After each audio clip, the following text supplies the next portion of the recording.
मैं शिव सर एक बार फिर से आप लोगों का बहुत बहुत स्वागत करता हूं अपने YouTube channel gain knowledge technical में।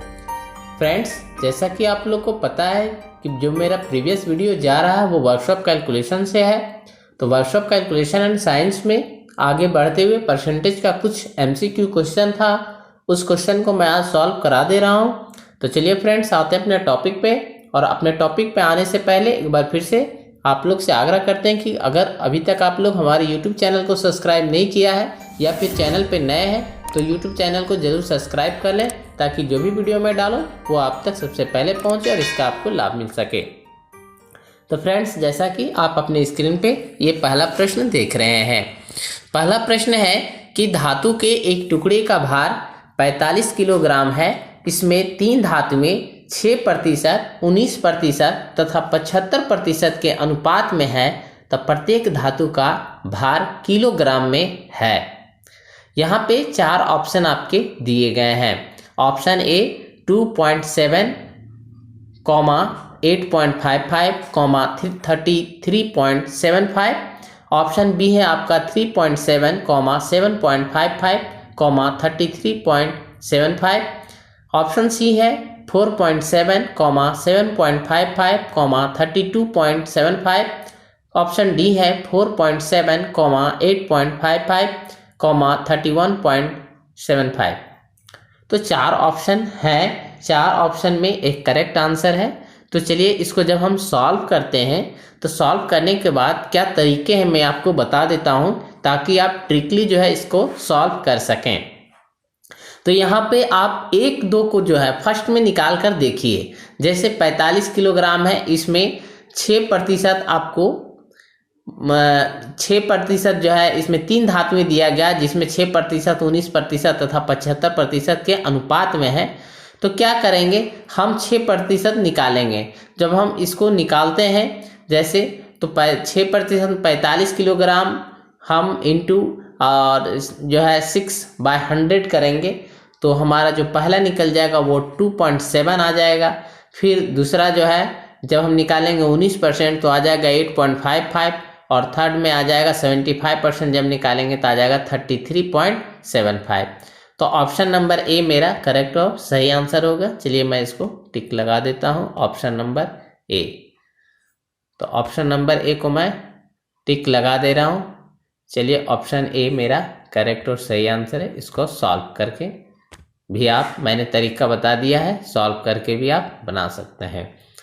अगर कोई त्रुटि हो तो आप हमें कमेंट्स करके पूछिए, मैं सॉल्व करके बना करके यहाँ पे डाल दूंगा।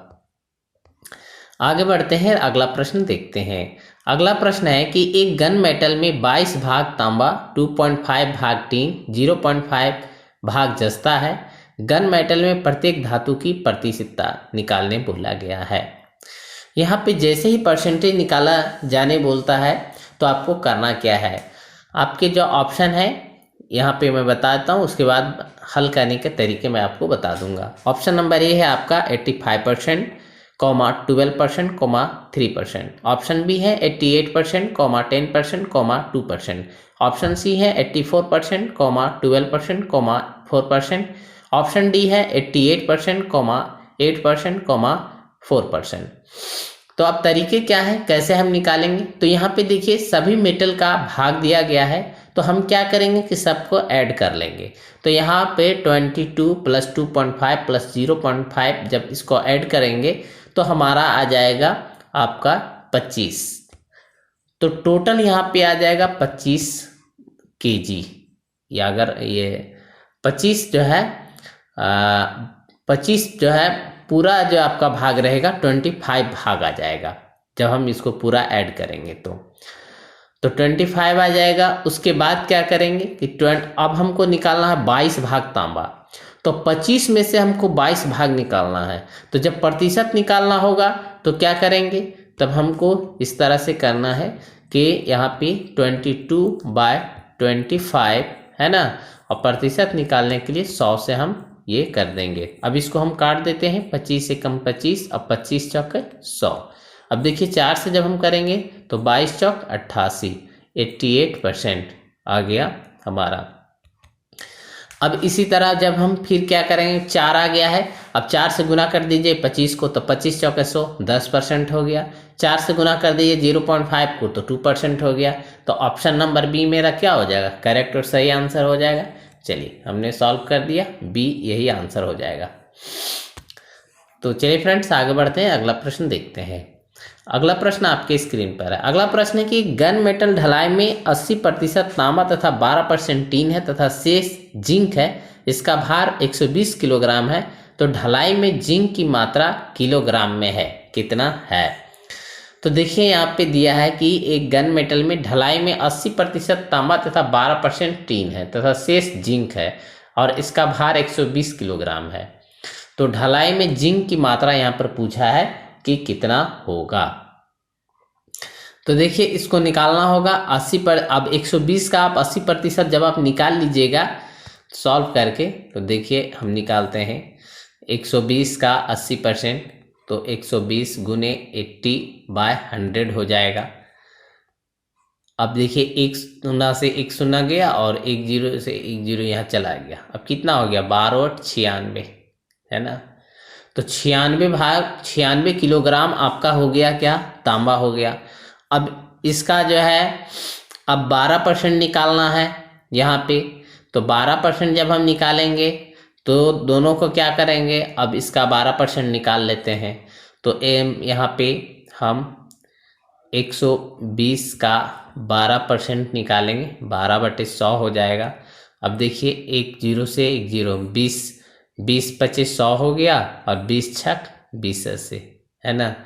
तो 12 छक 72, 72 बटे यहाँ पे देखिए यहाँ पे हो जाएगा 72/5। 5 से जब इसको हम भाग देंगे तो क्या हो जाएगा, 5 एकम 5, 2 22, 5 चौके 20 और उसके बाद जो है फिर 2 20, फिर 5 चौके 20, मतलब 14.4 kg हो जाएगा, है ना। तो यहाँ पे ये निकला। उसके बाद हमारा क्या है, अब दोनों को ऐड कर दीजिए। तो 96 और 14.4 दोनों को ऐड कीजिए। तो हम यहाँ पे ऐड कर लेते हैं। तो 96.0 हो गया, यहाँ 4 हो गया, 9 और 6 4 10 के 0 हाथ में 1, 9 1 10 1 11, मतलब 110.4 हो गया। अब देखिए इसमें से अब क्या करना है आपको कि 100 जो आपका 20 किलोग्राम में 120 किलोग्राम है, 120 किलोग्राम 0 कर दिया, यहाँ पे 110.4 को घटा दीजिए। तो क्या होगा, 10 में से 4 गया तो 6 बच गया, यहाँ पर क्या हो जाएगा 9, उसके बाद ये कट जाएगा तो कितना आ गया 9.6। तो हमारा करेक्ट और सही आंसर क्या होगा, यहाँ ऑप्शन नंबर सी 9.6, ये मेरा करेक्ट और सही आंसर होगा। चलिए आगे बढ़ते हैं, उम्मीद करते हैं समझ गए होंगे। अगला प्रश्न है कि 1 किलोग्राम भार के एक मिश्रण के टुकड़ों में 30% टीन व 70% तांबा है। टीन व तांबे का अनुपात 60:40 करने के लिए मिश्रण में कितनी और टीन मिलानी चाहिए? आपका ऑप्शन है A 500, B 600, option C 700, option D 750। तो यहाँ पे प्रश्न को हल करने के लिए क्या करना होगा, तो यहाँ पे 1 किलोग्राम दिया है, मतलब 1000 जो है ग्राम, उसके अनुसार इसको बनाइए। तो आपका ऑप्शन जो आपका जो आंसर आ जाएगा वो आ जाएगा 750। तो यहाँ पे ऑप्शन नंबर डी करेक्ट और सही आंसर है। आगे बढ़ते हैं, अगला प्रश्न देखते हैं। अगला प्रश्न है कि एक संख्या के 58% और 38% के बीच का अंतर 399 है। इस संख्या क्या है? यहाँ पे 72% दिया है। तो देखिए यहाँ पे करना क्या है आपका, तो 58 और 38% के बीच का अंतर पूछा है, तो आपको घटा देना होगा। यहाँ पे जब आप घटा दीजिएगा 58% माइनस 38%, तो कितना आ जाएगा 20% आ जाएगा। अब जो है ना, तो x का 20% बराबर 399 है, क्योंकि बोला कि दोनों के बीच का अंतर इतना है। तो x का 20% आपको 399 लिखाइएगा, तब जब आपका आंसर जो निकल जाएगा तो वो आपका आ जाएगा 5 का सी 1995। तो ऑप्शन सी आपका करेक्ट और सही आंसर होगा, ऑप्शन नंबर सी। चलिए आगे बढ़ते हैं और अगला प्रश्न देखते हैं। अगला प्रश्न है कि संजय अपने वेतन का 40% भोजन पर व्यय करता है तथा शेष का 50% परिवहन पर।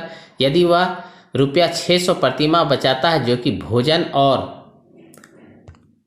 परिवहन पर व्यय करने के बाद शेष राशि का आधा है, तो उसकी मासिक आय कितनी होगी? आपके ऑप्शन है A ₹6,000, option B ₹3,000, option C ₹2,800, option D ₹4,000। तो 4 ऑप्शन दिया गया है। यहाँ पे आपको ऑप्शन के आधार पे बनाना होगा। तो जब आप निकालिएगा, जैसे यहाँ बोला गया है कि अपने वेतन का 40% वो भोजन पे व्यय करता है, तो मान लीजिए कि वो जो है आपका x है, तो x का 40% निकाल दीजिएगा। तो जो x का 40% निकाल दीजिएगा, उसके बाद जो है जो फिर बचा तो उसका 50% परिवहन पर करता है और उस पर 600 रुपया वो प्रतिमाह बचाता है, जो कि भोजन और परिवहन पर खर्च करने के बाद जो राशि बचता उसका आधा होता है। तो जब यहाँ ऑप्शन नंबर डी को आप ले करके बनाएंगे तो आपका जो है आंसर सही आ जाएगा। तो यहाँ पे करेक्ट और सही आंसर है ऑप्शन नंबर डी। आप इसको ऑप्शन डी मान करके आप जो है बनाइए तो आपका सही आंसर आ जाएगा। चलिए अब आगे बढ़ते हैं और अगला प्रश्न देखते हैं। अगला प्रश्न है कि ए का वेतन बी के वेतन से 30% अधिक है, बी का वेतन सी के वेतन का 40% है। यदि ए, बी और सी के वेतन का योग 7,680 रुपया है तो ए का वेतन क्या है? आपका ऑप्शन है A ₹1,600, option B ₹2,080, option C ₹2,400, option D ₹4,000। तो 4 ऑप्शन में से आपका एक करेक्ट और सही आंसर है, तो वो है ऑप्शन नंबर बी, रुपया जो है 2,080।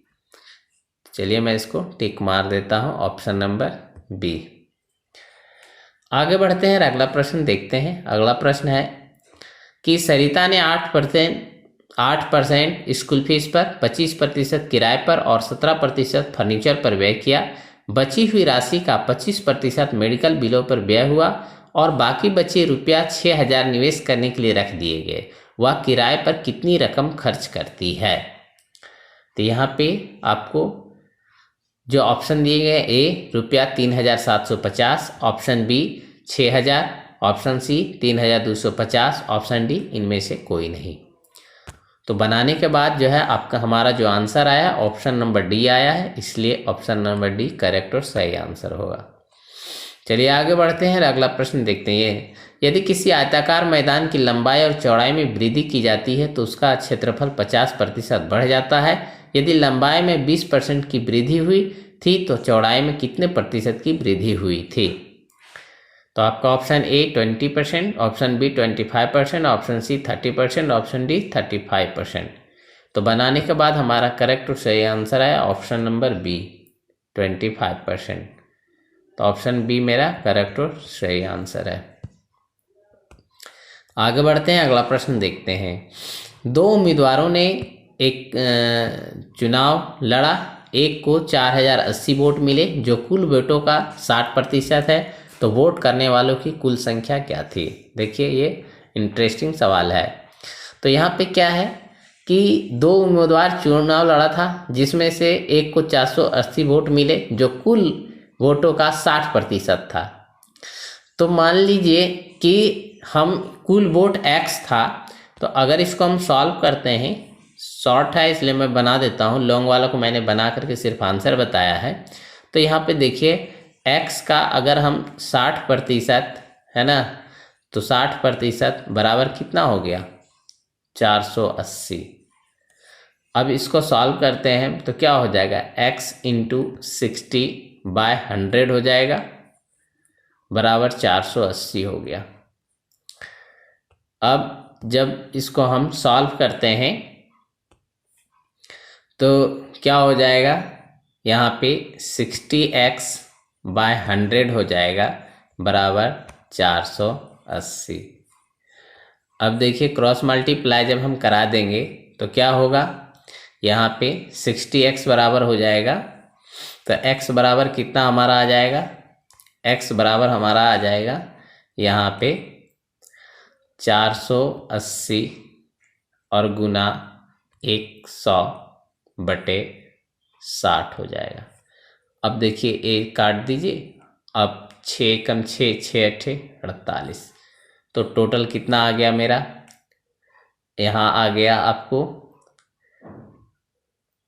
ये 80 बचा, 80 गुने 10। तो 80 गुने 10 कितना हो जाएगा, तो 80 गुने 10 कीजिएगा तो आ जाएगा यहाँ पर हमारा 800। तो देखिए आपका ऑप्शन कहाँ पे 800 दिया है। तो यहाँ पे ऑप्शन नंबर ए 800 है। तो मेरा टोटल वोट कितने पड़े थे, 800। तो ऑप्शन नंबर ए मेरा करेक्ट और सही आंसर होगा। तो फ्रेंड्स, मैंने आज आपको कुल 10 प्रश्न कराए और बहुत ही इंपॉर्टेंट प्रश्न थे। तो ये वीडियो आपको कैसा लगा आप कमेंट्स करके बता सकते हैं। आज के लिए इतना ही, बहुत बहुत धन्यवाद। आप चैनल